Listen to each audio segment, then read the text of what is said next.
Election പ്രചരണത്തിന്റെ ഭാഗമായി ഒന്നാം കല്ലിലെത്തിയപ്പോൾ കൊച്ചുകുട്ടികൾ സ്ഥാനാർത്ഥി PN വൈശാഖിനോട് ജയിച്ചാൽ ഞങ്ങൾക്ക് ഒരു ഫുട്ബോൾ വാങ്ങിത്തരുമോ എന്ന് ചോദിച്ചിരുന്നു. ഇലക്ഷൻ റിസൾട്ടിന് കാത്തുനിൽക്കാതെ അദ്ദേഹം കുട്ടികൾക്ക് കൊടുത്ത വാക്ക് പാലിച്ചിരിക്കുന്നു.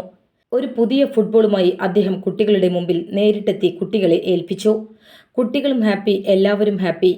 Block Congress vice president Biju Ismail, മണ്ഡലം ഭാരവാഹികളായ Pareed Moidu, Sulaiman AH, Ummer KK, Sasikumar master, Dhanya Sasikumar, KSU ജില്ലാ സെക്രട്ടറി അഫ്ഷാൻ ഷെയ്ഖ്, യൂത്ത് കോൺഗ്രസ് ഭാരവാഹികളായ ഷൈൻ സുലൈമാൻ, ജിദാൻ എന്നിവരുടെ സാന്നിധ്യത്തിലാണ് വൈശാഖ് കുട്ടികൾക്ക് ഫുട്ബോൾ സമ്മാനിച്ചത്. കുട്ടിപ്പട്ടാളത്തിന് നൽകിയ വാക്ക് പാലിക്കുകയാണ്.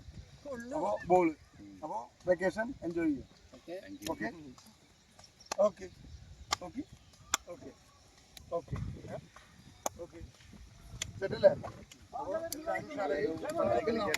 ഉച്ചയ്ക്ക് വന്ന് റെസ്റ്റ് ചെയ്യരുത്.